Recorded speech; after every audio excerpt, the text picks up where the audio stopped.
Saudara, kami akan mengajak Anda untuk berbincang dengan salah satu korban selamat dari longsor yang ada di Cisarua di Kabupaten Bandung Barat. Ibu Sarah,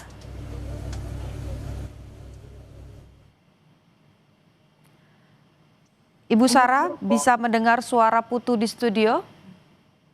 Ya, dengar. Oke, Ibu, pertama kami turut menyayangkan apa yang terjadi saat ini begitu ya di Cisarua. Kalau Anda bisa gambarkan kepada kami sebetulnya situasinya seperti apa saat itu?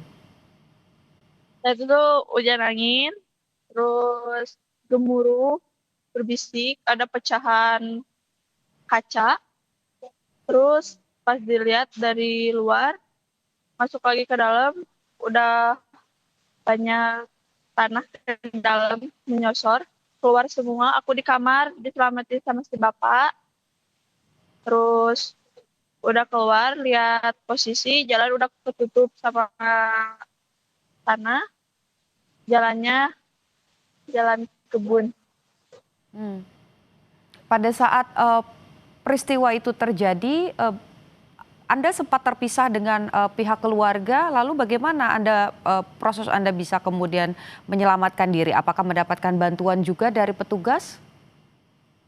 Nggak nyelamatin dulu anak sendiri, Mhm. terus pas itu kan udah mau ke jalan tapi tanah udah sampai kaki, tapi masih bisa gendong anak, terus anak diestapitin ke orang lain.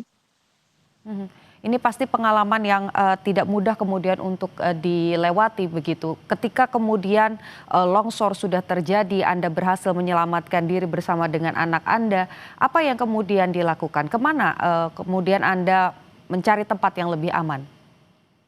Masuk dulu ke rumah saudara, nah di rumah saudara aman, semuanya masuk dulu.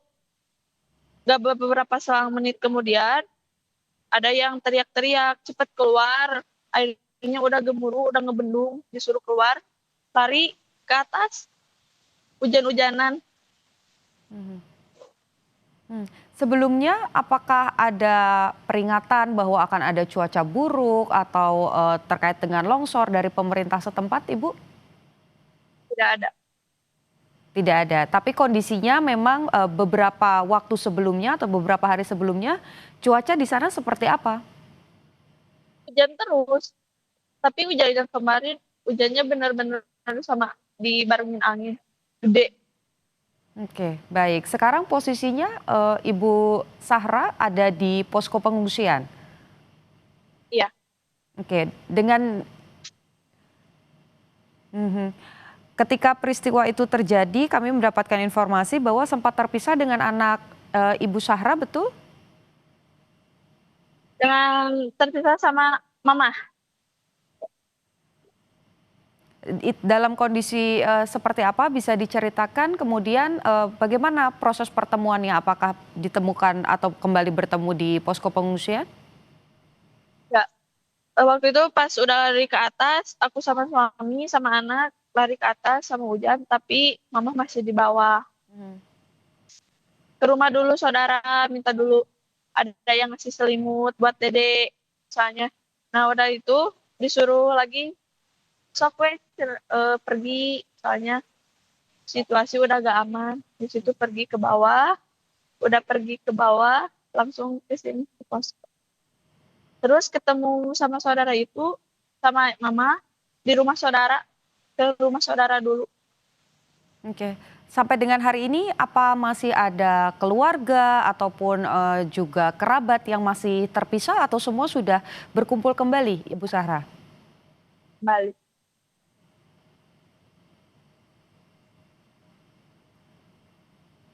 Ibu bisa mendengar suara Putu? Ya, Oke. sudah sudah berkumpul kembali. Oh, semua sudah berkumpul kembali. Baik. Ibu kalau bisa digambarkan, kalau tadi saya sempat melihat visualnya ini sudah tertutup semua dengan tanah. Kalau bisa digambarkan sebetulnya lingkungan yang kemudian terkena longsor ini seperti apa? Apakah memang padat penduduk? Bisa Anda gambarkan, Ibu? Ya, belakang itu sebenarnya kebun. Kebun terus di atas ada beberapa rumah. Mhm. Yang di bawah juga ada 12 rumah. Ada 12 rumah. Masih ingat jumlahnya berapa kemudian warga yang tinggal di area tersebut? Banyak, cuman rumah satu yang terselamatkan dari 12 rumah itu. Mhm. Sebelum-sebelumnya pernah terjadi juga kah peristiwa seperti ini atau ini pertama kali terjadi, Bu? Pertama kali, Pertama kali. Anda, kalau saya boleh tahu, Anda sudah tinggal di area tersebut, sudah berapa lama atau sejak kapan, Ibu? sejak dari kecil. Sejak dari kecil dan memang, sebelum-sebelumnya juga tidak ada peringatan bahwa area tersebut berbahaya begitu ya? Ya, Baik. Sekarang posisinya, sudah ada di posko pengungsian atau masih di rumah saudara? posko pengungsian. Di posko pengungsian. Apa yang paling Anda butuhkan saat ini? Apalagi juga, punya bayi begitu ya, punya anak kecil? Ya, perlengkapan bebek sama baju. Mhm. Maaf Ibu suaranya kecil, boleh diulang sekali lagi? Apa kebutuhan, Anda supaya penonton yang, juga ingin memberikan bantuan ini mengetahui apa saja kebutuhan kebutuhan di posko pengungsian? Perlengkapan bayi sama baju.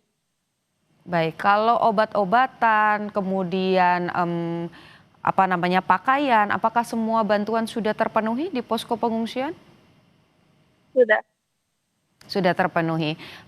Baik, Ya, Ibu, mmm, kalau, di posko pengungsian sendiri ini banyak juga, anak-anak atau balita dan juga lansia? ya, banyak. Mhm. Apa yang mereka keluhkan atau mereka butuhkan saat ini, Bu? Ya, sama kayak aku pakaian, terus perlengkapan bayi juga, Obat-obatan? obat-obatan, ya, buat lansia. Mhm. Sampai dengan saat ini kondisi para pengungsi seperti apa, Bu? Apakah ada yang, mengalami sakit atau, dampak dari longsor, kemudian ada yang mengalami luka? Ya, ada yang ngalamin luka, ada yang sakit. Mhm. Dari keluarga Ibu Syahra, berarti total ada berapa yang saat ini berada di pengungsian? Ada berapa ya? Banyak tuh kehitung. Ada banyak, oke baik. Mbak, ini kan, pertama kali terjadi setelah Mbak Zahra juga tinggal di lokasi ini sekian lama begitu dan, ternyata lahannya atau tanahnya ini tidak stabil. Apakah, Ibu juga berharap untuk kemudian rumahnya dipindahkan ke lokasi yang lebih aman? Iya, berharap gitu.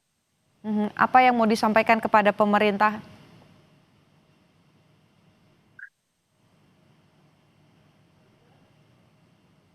Ya, semoga cepat dikasih lagi rumah.